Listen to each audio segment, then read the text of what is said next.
नमस्कार, दर्श न्यूज देख रहे हैं आप और मैं हूं आपके साथ दक्षा प्रिया।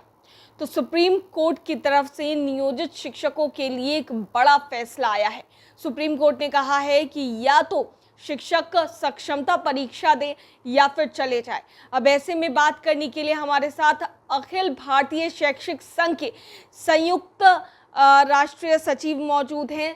शैलेंद्र कुमार शर्मा है हमारे साथ, इनसे बातचीत करते हैं। सर, जिस तरीके से सुप्रीम कोर्ट का फैसला आया है और कहा गया है नियोजित शिक्षकों को सक्षमता परीक्षा देनी होगी, तो ऐसे में क्या लगता है ये फैसले को लेकर के आपको? मेधा का सम्मान मिला है।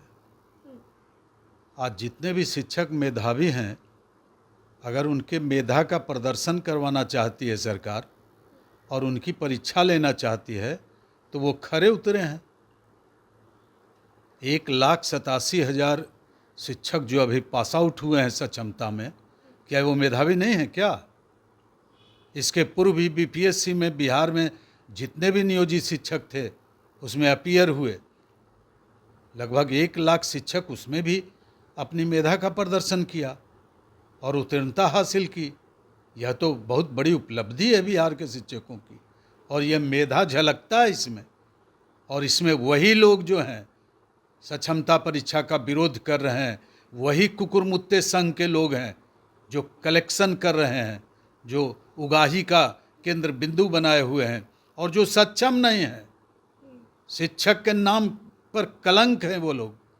और एक टिप्पणी उसमें तल्ख लिखी हुई है, बिहार के शिक्षक छुट्टियों का आवेदन पत्र लिख नहीं सकते हैं। ऐसे शिक्षकों को शिक्षक रहना नहीं चाहिए। ये कितनी बड़ी शर्मसार करने वाला डिसीजन है। और ये लोग एक प्रारंभिक शिक्षक संघ और एक परिवर्तनकारी प्रारंभिक शिक्षक संघ कहाँ मांद में घुसे हुए हैं।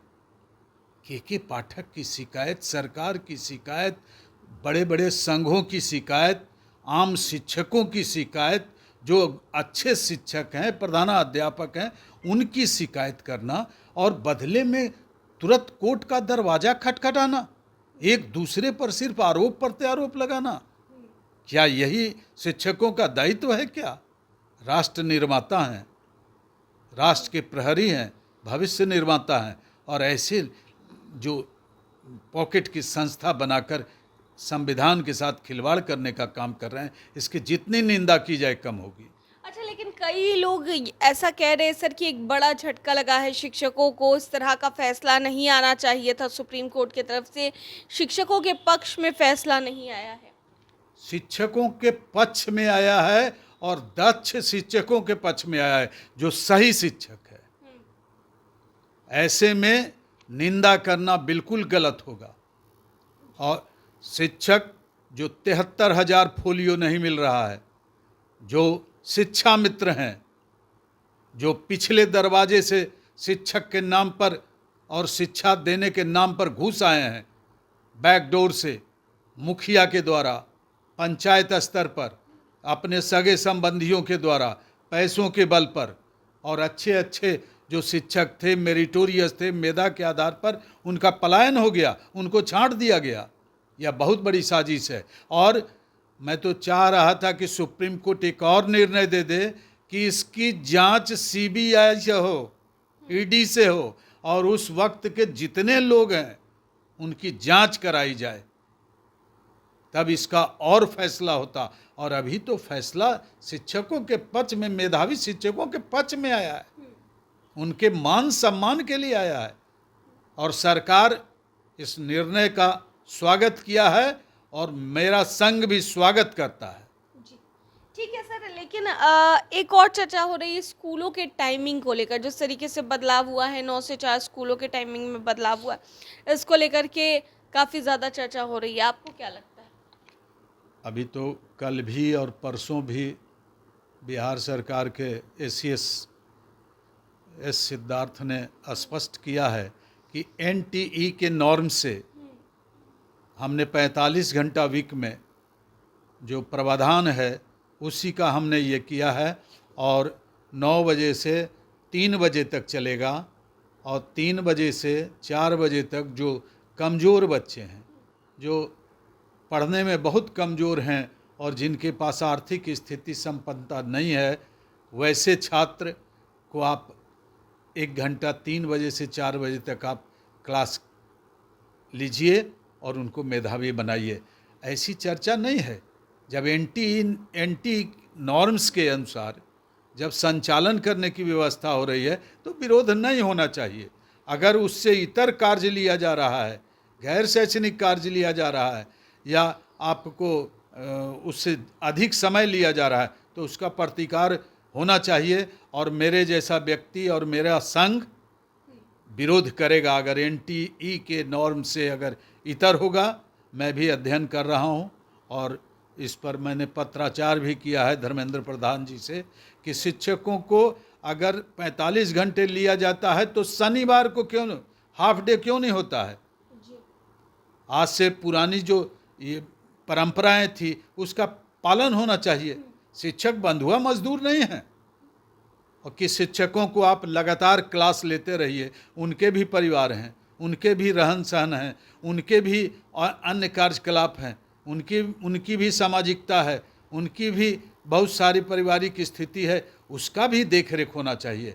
अब एनटीई कर दिया तो आप उसी का ही कीजिएगा। शनिवार को उनको रेस्ट नहीं चाहिए।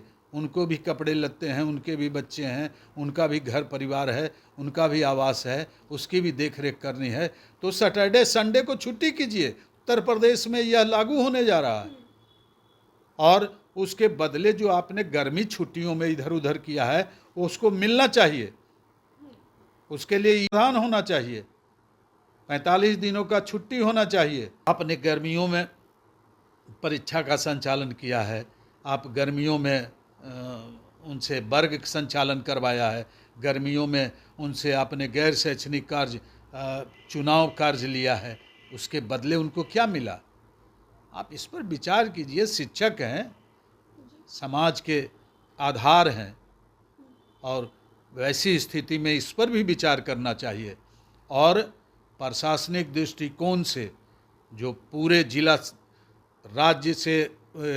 से राज्य से निदेशक स्तर से लेकर और प्रखंड स्तर तक जो व्याप्त भ्रष्टाचार है, शिक्षकों के कार्य वेतन, उनका भुगतान, उनकी शैक्षिक गतिविधियां, जांच के नाम पर जो लूट खसोट हो रहा है, इस पर भी अंकुश लगना चाहिए।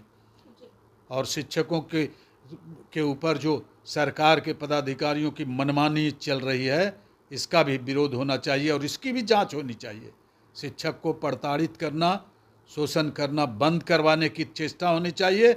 इनको सम्मानित करने की योजना होनी चाहिए, तभी समाज को सम्मान मिलेगा। ठीक है सर, एक आखिरी सवाल। के पाठक जो कि शिक्षा विभाग के अपर मुख्य सचिव रहे, अभी फिलहाल दूसरे विभाग में उनको शिफ्ट कर दिया गया है। दूसरा विभाग जो है राजस्व एवं भूमि सुधार देखेंगे। तो ऐसे में क्या लगता है कि शिक्षा विभाग में जब से के पाठक थे और अब के पाठक जा रहे हैं इस शिक्षा विभाग से, तो क्या कुछ बदलाव आएगा?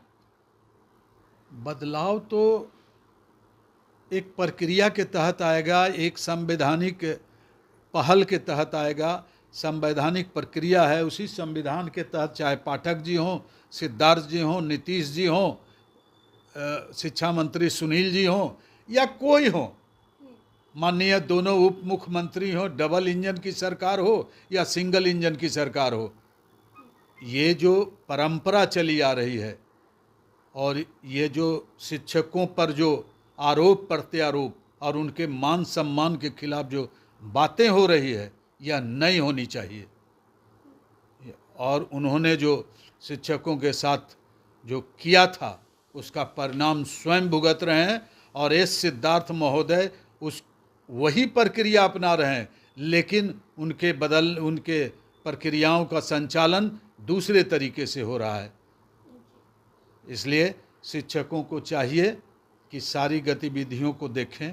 और जो ऐप की व्यवस्था भी इन्होंने लागू किया है, और शिक्षक भी सीढ़ी लगाकर और ये कर नाटक कर रहे हैं और छत पर चढ़कर, शौचालय के छत पर चढ़कर, ये सब बंद करें नाटक। समाज भी देख रही है उनको, पैनी निगाह उन पर है। आप ऐप से बनाइए और आदेश भी हो गया है कि आप ऐप से बनाएंगे तो आपको वेतन मिलेगा, अन्यथा नहीं मिलेगा। बिल्कुल सरकारी आदेशों का पालन कीजिए आप। अगर ऐप आपको दी है तो उसका मखौल मत बनाइए। आप शिक्षित हैं, आप बुद्धिजीवी हैं और सामाजिक गुरु वर्ग में आते हैं आप, इसका उपहास मत कीजिए।